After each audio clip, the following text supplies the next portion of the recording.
Importante, a gente falou muito disso ao longo do ano, neste mês de setembro, com enfoque, com destaque ainda maiores, mas claro, a gente segue oportunamente falando sobre saúde pública, sobre a questão do Setembro Amarelo. Vários especialistas, aliás, o próprio Dr. Líbano Abiatar, que está aqui conosco, já vê em outras oportunidades, mas sempre importante atualizar essas informações e por isso, neste espaço, convidamos o senhor e a senhora que nos acompanha a falar mais sobre as ações de prevenção ao suicídio, não só para esse mês do Setembro Amarelo, mas ao longo do dia a dia, né? Tem pesquisas, tem levantamentos que mostram, você tem amigo, tem familiares, levanta a mão, né? Quem não tem um conhecido que já passou ou que está passando por depressão, como lidar com uma pessoa que está mudando a postura, alguém que está mais retraído nos últimos tempos, é ou não é um sinal de que você pode conversar, que você deve ouvir essa pessoa? São temas que a gente tem falado muito nos últimos tempos e agora, mais ainda, mais uma vez, com o Dr. Líbano, ele que é psiquiatra no dia a dia da Redditor e cumpre um papel importantíssimo aqui na região do ABC. Mais uma vez, só antes de saudar o Dr. Líbano, agradecendo a Amanda Lemos, o Carlos, a Socorro, o Ayrton, Pedro, a Flória, a Ingrid Santos, Jorge Garcia, toda a equipe aqui do Repórter Diário. Dr. Líbano, obrigado pela gentileza mais uma vez, boa noite. Eu que agradeço, é um prazer estar aqui de novo. Doutor Líbano, a gente fala muito quando tem datas marcantes, né? É o Outubro Rosa, é o Setembro Amarelo, mas a gente sabe que são temas que extrapolam, sem dúvida alguma, a conscientização de 30 dias, de 4 semanas, de um mês. Mas já que estamos num momento tão importante de reflexão, onde esses temas ainda mais vêm à tona, o que é possível destacar para quem está nos acompanhando agora, internauta, o que é importante saber, principalmente hoje que tem se divulgado tanto as questões, a temática do suicídio, quais são os principais recados, as principais mensagens no que diz respeito à prevenção do suicídio? Muito bem. De fato, essas datas, né, essas épocas, são muito válidas para aumentar a conscientização das pessoas, né, já que nós somos bombardeados de tantas informações o tempo todo, né, mas o suicídio não escolhe época, não escolhe mês do ano, né, para acontecer. Mesmo porque ele é, via de regra, a culminância de vários processos, né? Então, muitos fatores estão envolvidos até que a pessoa tente ou consuma o suicídio, né? E a nossa missão é justamente interferir nos fatores que são de fato modificáveis, a fim de reduzir a chance que a pessoa tente contra a sua própria vida. E isso qualquer um pode fazer. Claro que, né, os psiquiatras, os psicólogos, os profissionais de saúde têm um papel fundamental nisso, mas aquela pessoa de casa, um familiar, um amigo, tem um papel ainda maior na detecção e na condução dessa pessoa até um serviço de saúde especializado. Agora, o senhor falou sobre fatores. Como leigos, homens, mulheres, as pessoas, os internautas que nos acompanham nesse momento, podem ajudar a identificar se tem um familiar, se tem um amigo, um colega de trabalho que está passando por uma situação de depressão ou mesmo pensando em suicídio? Aí nós devemos pensar nos principais fatores de risco para o suicídio, ou seja, são condições que, uma vez que as pessoas as tenham, elas têm uma chance maior de tentarem ou consumarem o suicídio. Tá? Os principais fatores de risco para o suicídio são uma tentativa prévia, ou seja, aquela pessoa que tentou o suicídio no passado tem uma maior chance de tentar novamente no futuro, coisa que por vezes contraria a sabedoria popular, né? Ou seja, quanto mais a pessoa tenta, maior a chance dela tentar novamente no futuro e maior a chance dela consumar o ato. Tá? E um outro fator de risco importantíssimo é a presença de transtornos mentais. Tá? Virtualmente todos os casos das pessoas que tentam suicídio, a pessoa era portadora de algum transtorno mental. Os principais que motivam, que estão por trás como predisponentes do suicídio são esquizofrenia, transtorno bipolar, transtorno depressivo, transtorno de personalidade e transtornos relacionados ao uso de substâncias. Tá? Igualmente importante, mas menos falados, são os fatores de proteção do suicídio, né? Ou seja, condições que aquelas pessoas que as portam tem uma menor chance de tentar ou cometer o suicídio. Tá? Por exemplo, até um padrão de sono adequado é um fator protetor para o suicídio, mas entre outros, a religiosidade, fazer parte de um grupo religioso ou de um grupo social bem estruturado, boas ferramentas de comunicação, flexibilidade mental para lidar com os problemas da vida, são exemplos de fatores protetores do suicídio. E como é que as pessoas podem, doutor, eu tenho ouvido muito isso nos últimos tempos, quando a gente trata do assunto depressão, a gente sabe que o momento econômico do Brasil hoje é muito difícil, muitos desempregados, pessoas em condição de subemprego. Então, se você está num momento não positivo profissionalmente, obviamente você vai estar mais para baixo, tua autoestima vai estar também para baixo. Como é que é possível dividir quando eu estou emocionalmente prejudicado por alguma circunstância atípica? Por exemplo, hoje eu não acordei legal, não estou afim de falar com ninguém, não quero falar com minha esposa, não estou na mesma interação com o pessoal do trabalho. Como é que é possível separar uma sensação dessa momentânea de um quadro de início de depressão? Aí, para o diagnóstico dos transtornos mentais, todos os transtornos, não só os depressivos, né, nós temos aí um conjunto de informações, um conjunto de características. Né? Então, tem sintomas que são chaves para o diagnóstico, por exemplo, da depressão, e sintomas acessórios. Determinadas combinações, por um certo tempo, nos permitem fazer esse diagnóstico. Então, nem todo sintoma depressivo vem da depressão. Tá? E da mesma forma que nem toda depressão tem todos os sintomas depressivos que nós classicamente ouvimos. Existem depressões que são, por exemplo, atípicas. Tá? Então, ao leigo é muito difícil fazer essa distinção. Né? Aí um profissional especializado, um psiquiatra, pode de fato fazer o diagnóstico ou não. Ver se trata-se de uma questão adaptativa, normal à cultura, ao momento que essa pessoa está vivendo, ou se é algo mais grave, se é de fato um transtorno mental. Mas o principal aspecto que nós temos aí justamente no seu relato é a questão do tempo. Então esses sintomas devem estar presentes na maior parte dos dias por um determinado período. Que aí esse período varia de doença, de transtorno para transtorno. E quando a pessoa deve procurar um médico, doutor? Aí, às vezes a pessoa que passa por uma situação dessa, né, como você deu de exemplo, ela não percebe muito bem o quanto ela está sendo prejudicada. Os familiares, amigos, né, como disse, colegas de trabalho, muitas vezes alertam, poxa, você está bem? Está acontecendo alguma coisa? Né? Eles notam o comportamento estranho. Né? Então, de fato, aquele tipo de comportamento que provoca um prejuízo nas atividades de vida, sejam no âmbito social, familiar, ocupacional ou físico, deve ser investigado. Mas tem um prazo para isso? Olha, a partir do segundo dia consecutivo, a partir do terceiro, tem um prazo? Porque assim, teoricamente um dia tem um dia que todo mundo está mais para baixo, Certamente. Mas a partir de que momento é o sinal de alerta, seja para a pessoa ou para quem está ao redor dela? Não existe um tempo, né, pré-definido nesse sentido. Claro, nós utilizamos o fator tempo nos critérios diagnósticos, né, mas depende muito da proporcionalidade. Então, por exemplo, alguém que perde um ente próximo, muito querido, é natural que essa pessoa ficará entristecida, terá alterações de sono, de apetite, desenvolva o luto, isso mesmo. Né? Agora, para um evento menor, por exemplo, bati o carro, a pessoa reage como se tivesse falecido um ente da família, está muito desproporcional, não é? Nesse caso, um tempo menor já nos sinaliza uma gravidade. No caso do luto do familiar, um tempo maior. Né? Mas eu poderia dizer assim, a grosso modo, para o leigo, ficar atento que, se passar de 2, 3 semanas a alteração comportamental, já sinaliza que pode ser algo perigoso. E muita gente pergunta, doutor, e é importante deixar claro, o senhor na outra vez tocou nesse assunto também, depressão tem tratamento? Tem tratamento, certamente. Tá? Em algumas pessoas tem aquela cultura de que não tem o que fazer, vai ser depressivo o resto da vida, vai ter sintomas o resto da vida, ou terá que tomar uma medicação para sempre, enfim, né? Não é bem assim. Tá?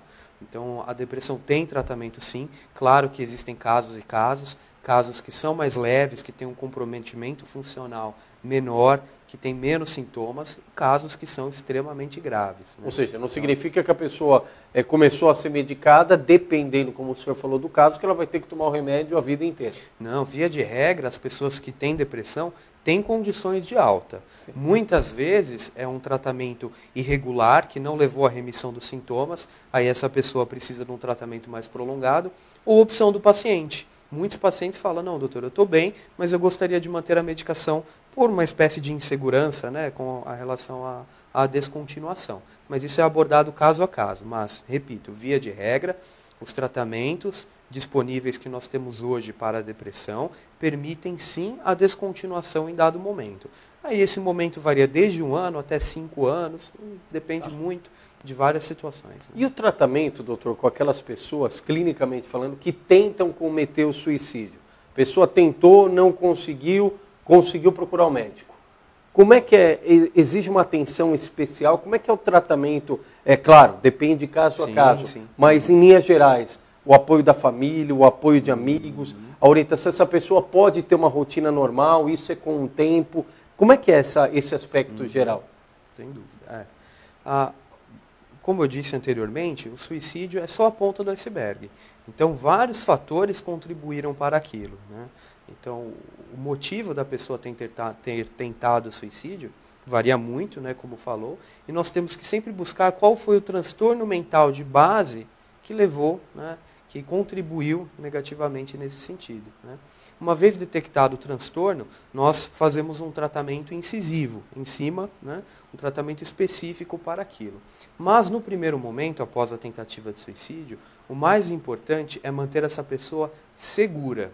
O que é mantê-la segura? Justamente, como o Leandro comentou, pela família, né, através dos familiares, é possível estabelecer um ambiente que seja continente para essa pessoa, onde ela seja afastada de agentes potencialmente nocivos, desde medicações, as próprias medicações que a pessoa faz ou fazia uso, até armas de fogo, venenos e coisas do tipo. Essa pessoa é mantida sob supervisão, tempo integral, 24 horas por dia, de um familiar, amigo ou de um cuidador, algo assim, né? E ela tem reavaliações psiquiátricas breves, em curto espaço de tempo. Quanto é esse tempo, doutor?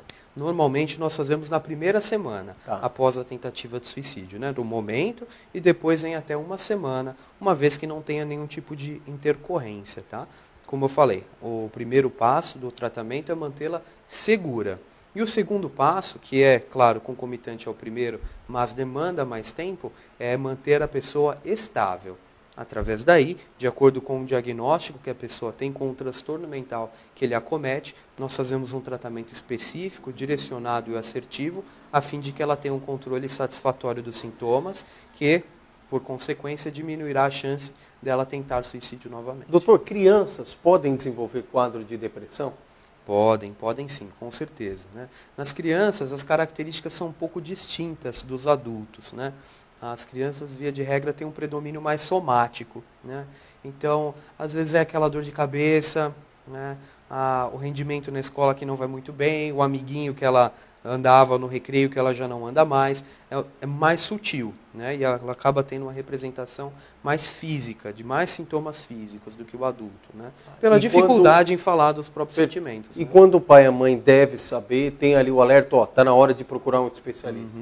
Justamente, quando houver uma interrupção na funcionalidade da criança. Então, a criança, mesmo que seja só na escola, né, aquela rotina básica, ela tem um funcionamento dela. Então, se a criança ela brincava com determinado amiguinho, ela parou de brincar, ela tinha determinada rotina de atividade, de lição de casa, e ela interrompeu, parou de fazer, chora fácil, diz que está com dor, são sinais de que tem alguma coisa errada. Né? Perfeito. Doutor, a gente estava até falando aqui nos bastidores, é claro que números são muito relativos, principalmente quando a gente fala de suicídio e de depressão.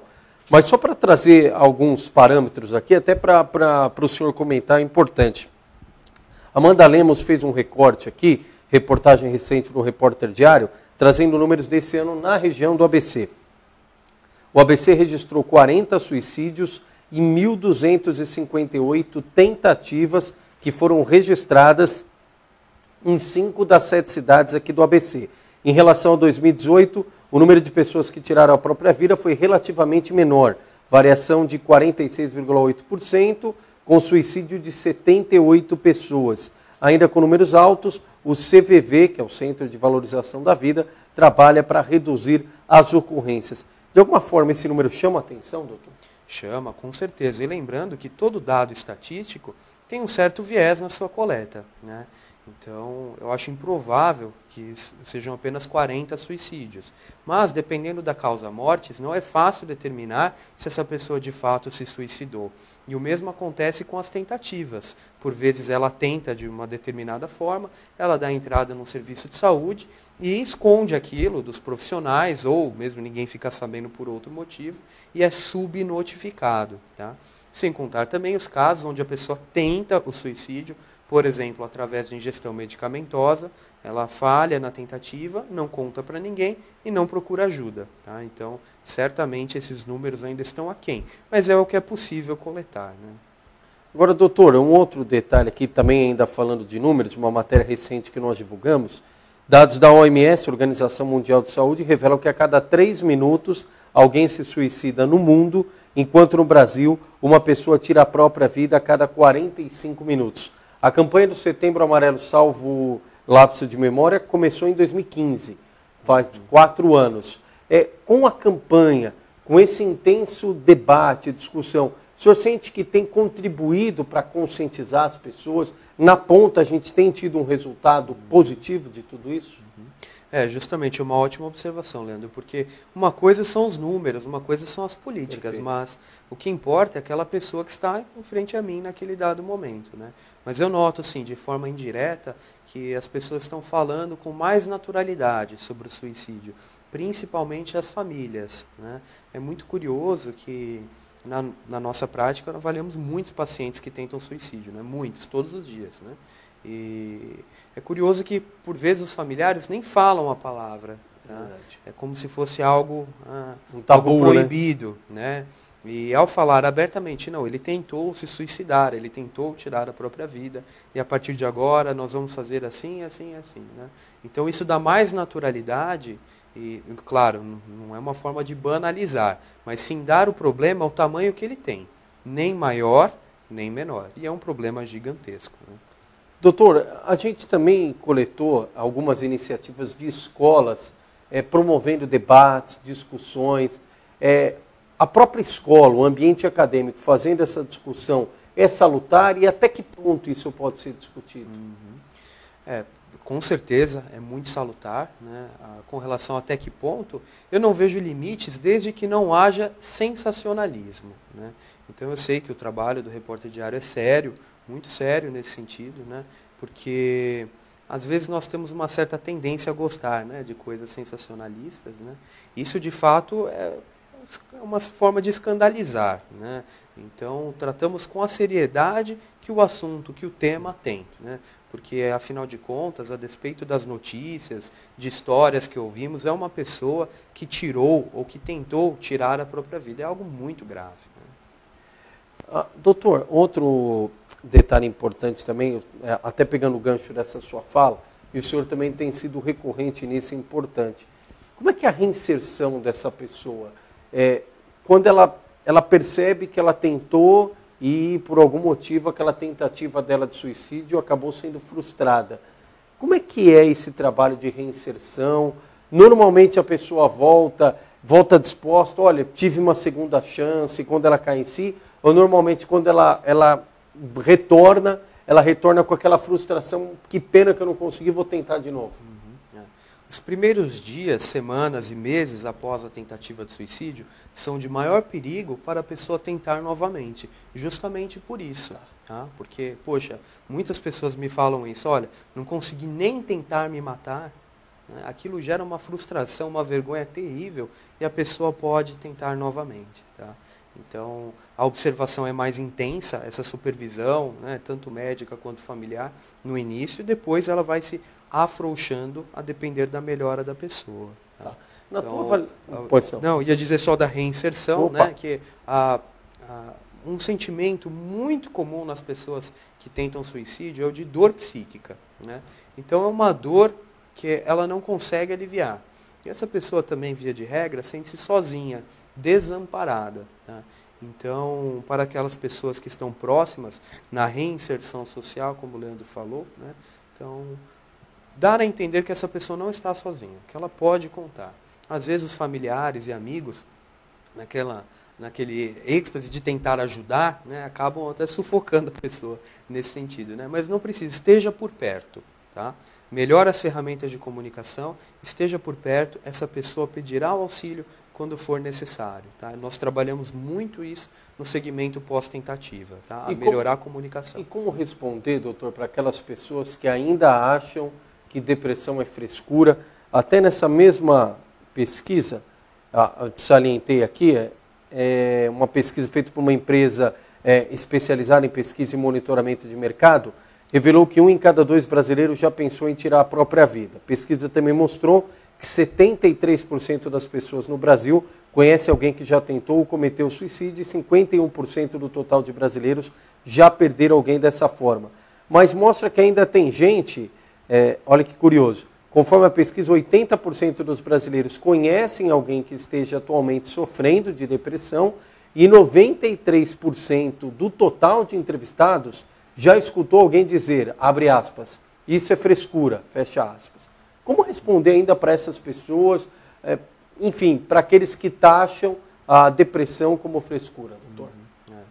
Eu não conseguiria contar quantas vezes eu ouvi de pessoas que eu atendo a seguinte frase: poxa, eu sempre achei que era frescura, até que eu tive, né? Aí eu vi que as coisas não são bem assim, né? Então, acho que nós não precisamos passar por aquilo para saber, né? Então, um exercício de empatia, colocar-se no lugar do outro, é fundamental. Não só na questão relacionada à depressão e os transtornos mentais, mas todas as misérias humanas, né? Quando nós nos colocamos no lugar da outra pessoa, nós podemos, de certa forma, sentir um pouco daquela dor, né? Então, se ao imaginar a dor da pessoa já nos comove, quem dirá a dor que a pessoa de fato está sentindo, né? Então, o que nós vemos por fora não reflete tudo, né? A dor das pessoas que têm algum tipo de transtorno mental, via de regra, é muito grande. E para a pessoa pensar ou tentar o suicídio, imagine o ponto que ela chegou, o ponto de desespero e desesperança, tá? Então, não menospreze, coloque-se no lugar da pessoa e entenda que hoje ela sofre dessa forma, amanhã pode ser um familiar seu, de acordo com os números que o Leandro disse, o que é muito comum, né? E trabalhamos também nos fatores de proteção, para que evitemos aí taxas maiores, né? Verdade. Doutor, pela tua experiência profissional, médica, pelos debates que têm sido feitos nos últimos anos, é possível também vislumbrar tem a carência de uma política pública mais abrangente envolvendo essa questão do suicídio realmente como um tratamento de saúde pública? O que é possível a gente avançar nesse sentido, no olhar coletivo? Sem dúvida, né? Também temos problemas, temos falhas, né, na assistência pública, né, como todo o aparato público, né? E, por vezes nos falta voltar o olhar para as pessoas que tentam o suicídio, né?